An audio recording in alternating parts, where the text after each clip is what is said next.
one weird trick does a profession actually hate? Story 1.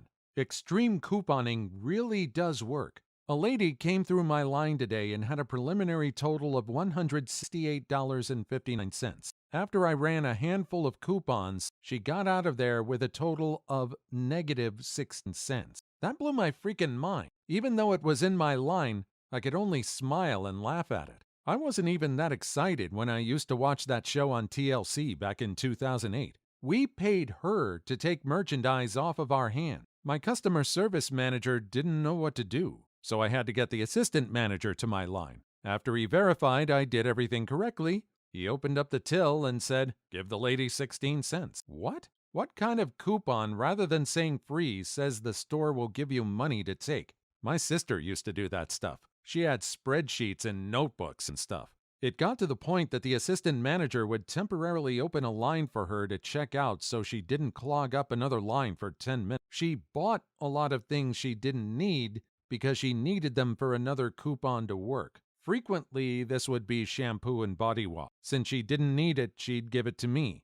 I would just stick it in my closet and forget about it. One time I took stock. I had something like 15 bottles of Old Spice, 20 bottles of Irish Spring, and another 20 bottles of assorted brands. I ended up keeping 5 or 6 bottles for myself and taking the rest to a homeless shelter, because who needs that much body wash? Hobos. That's who. I like this story. I just finished reading a whole bunch of stories on people who wasted a lot of money. It almost makes me want to try and get into couponing now. I'd do this. I actually kind of like math. It would be cool to figure everything out, and I would definitely donate the rest to whoever needs it. I wonder how hard it is to get into this. Story 2. The electric company does actually hate a lot of the one weird tricks, because a lot of those weird tricks actually cause what we refer to as one weird death.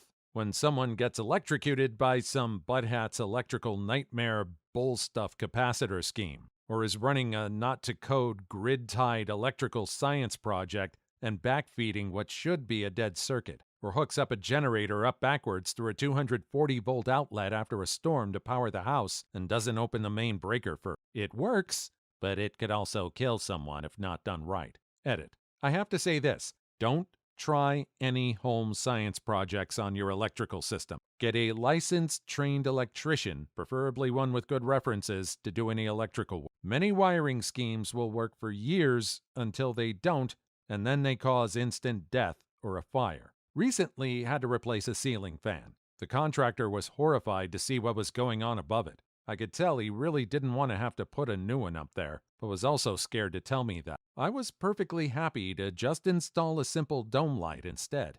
I will not burn my house down over a fancy fan any day. And here we have the one where people are just being idiots. I was hoping this would be something where the electric company would be foiled for all their high prices. I don't think this was supposed to be about the utility company. It's just supposed to be about getting electricity into our house the correct way. It reminds me of that line from the Nicolas Cage movie, The Rock. The second you don't respect this, it will unalive you. Story 3. I'm an ER/RN. This is one trick many people use to get into a room ahead of other people. Tell them you have chest pain going down your left arm. We take that seriously and will bring you right back. The reason we hate this is more than the fact that you're a douche that just cut the 95-year-old lady waiting for 4 hours with back pain. It's because you're going to get rushed in, have a CBC, BMP, troponin, EKG, IV, chest x-ray, and IV, and when the doctor comes in and wants to talk about your chest pain that now has appeared,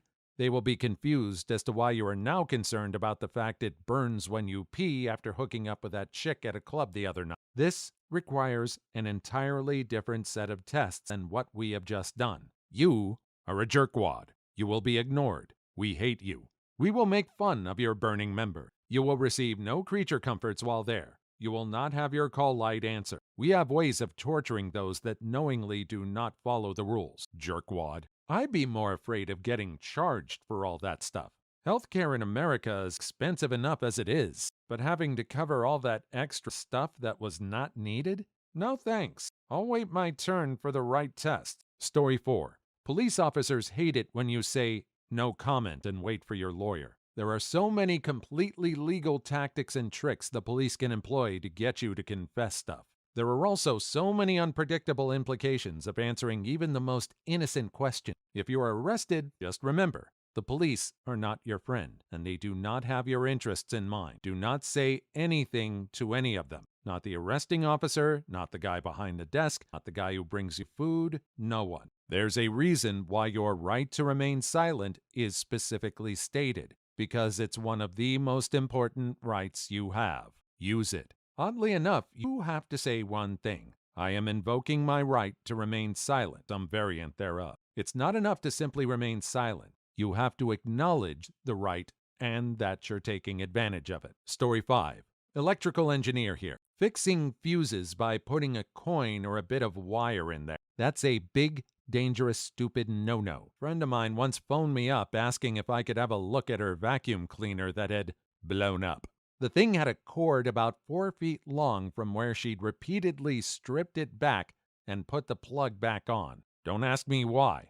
And it also had bare wires going into the plug. The bare wires had touched, and luckily one of them had simply come loose. Why luckily? Well, I opened the plug up, and there was a fuse wrapped in tinfoil. "That's how you fix fuses, isn't it?" she explained. Shocked, I said, "Where else have you done this?" And sure enough, most of her appliances had been fixed the same way, including the TV in her daughter's room. I nearly flipped out, then took her to the DIY store across the street, literally, and bought her a bunch of fuses. Good God, that was worrying, especially since she's also the most accident-prone person I've ever met. Story 6.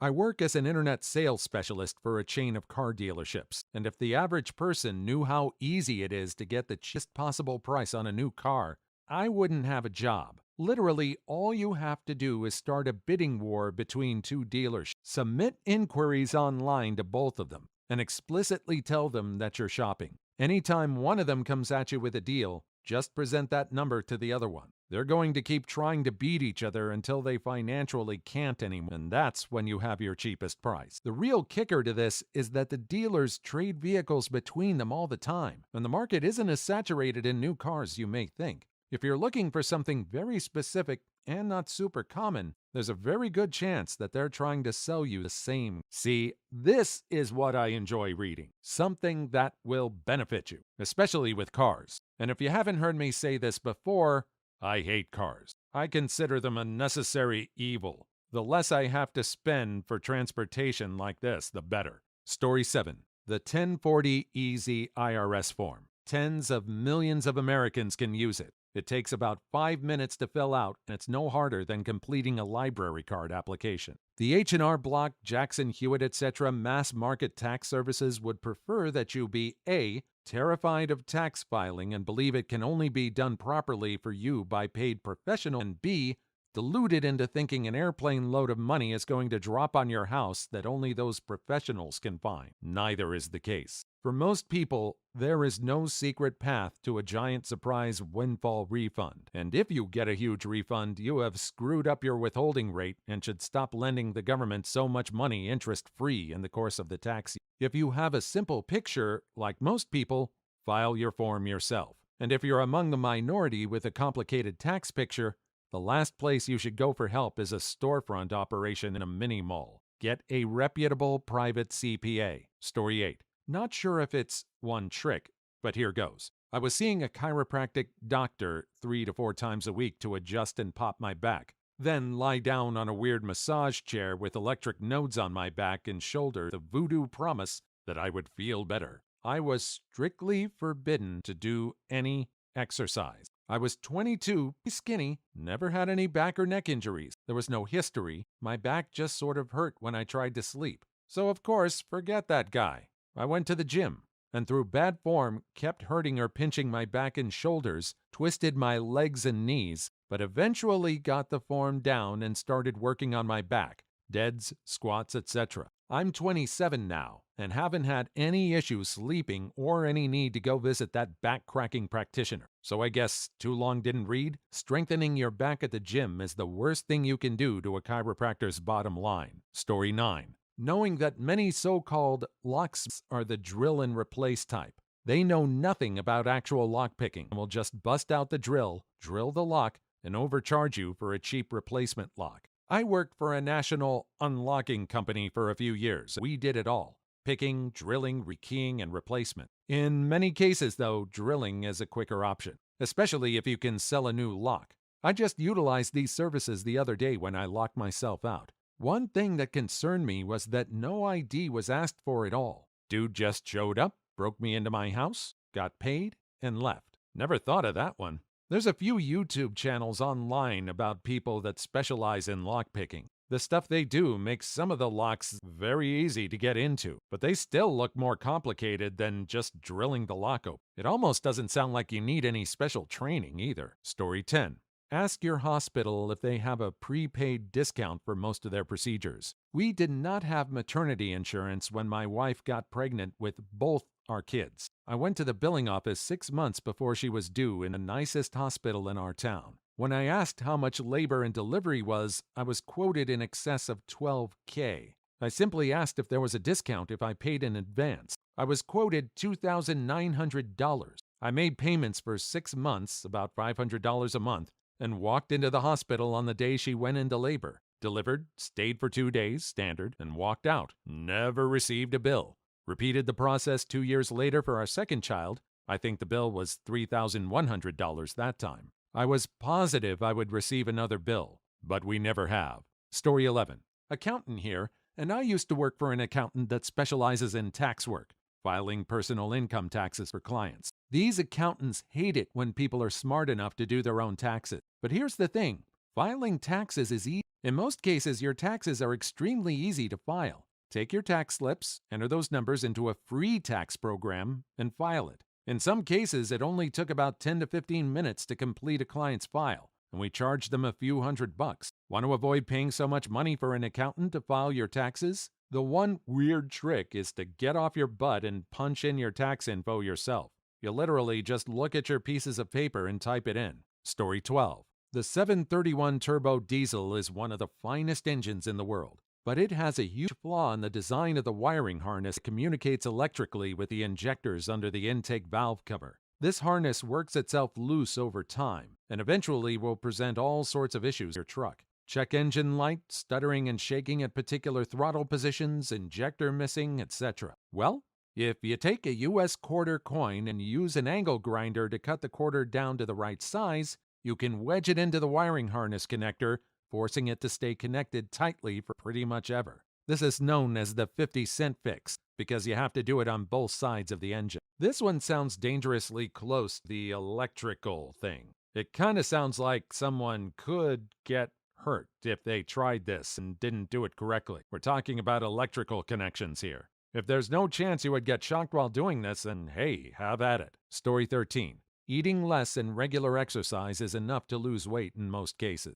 You don't even have to exercise, even though it doesn't hurt, of course. If you eat less calories than you use, you lose weight. If you only eat junk food until you reach that limit, however, it's not very healthy. Story 14. It's almost invariably thinking you can do away with an entire profession by using one weird trick. As a former web designer, for me, it's thinking your nephew, who knows about computers and has done his own web page, is a viable alternative to a professional web developer for your company website. But you said you liked the dancing skeleton and flame gifts. Story 15. Used to work for the city. My job was to keep the libraries and public buildings' lawns clean and well trimmed. There's this one weird trick where instead of bagging up my grass clips, I'd blow them into the street so that it was no longer under my job description to clean it up. My foreman hated that one. Wish I could use that one personal. At least he saved in disposal costs. Did the city ever get on his case for kind of shirking on the job like that? Or did the street cleaner trucks just do their job? Story 16. Most disposable problems can be fixed with a few turns of an Allen wrench on the underside of the disposal. It manually fixes jams. Most people seem to not know this and call plumbers instead. Recently, when mine stopped working, I discovered the reset button on the bottom as well. Saved me a lot of money and time. Story 17. At gas stations, at least in my state, they have to turn on the air for you and inflate your tires if you ask. No need to put quarters in the machine. The gas station attendees always make a sour face when I ask, so I assume they hate it. Mwahaha! Free compressed air! Oh, I learned this one before. This is a useful trick. In California, at least, they have to turn on the air for you. I did pay usually, but then I started getting some air issue with my tires and I learned this trick pretty quick. Story 18. Gift cards don't expire in the state of California. If a gift card has a monetary value, in essence a $50 Amazon gift card, then it legally can't expire. If it says that it's expired when you try to use it, contact the retailer directly and inform them that you live in California. They will issue a replacement. Story 19. If you're a student, read the syllabus. A host of information is in there, and it is the binding document between you and your school about grades and other policies. Story 20. Complaining at a restaurant to get free food. Go do yourself. Repeatedly. If you have nothing at hand, feel free to borrow my biggest knife.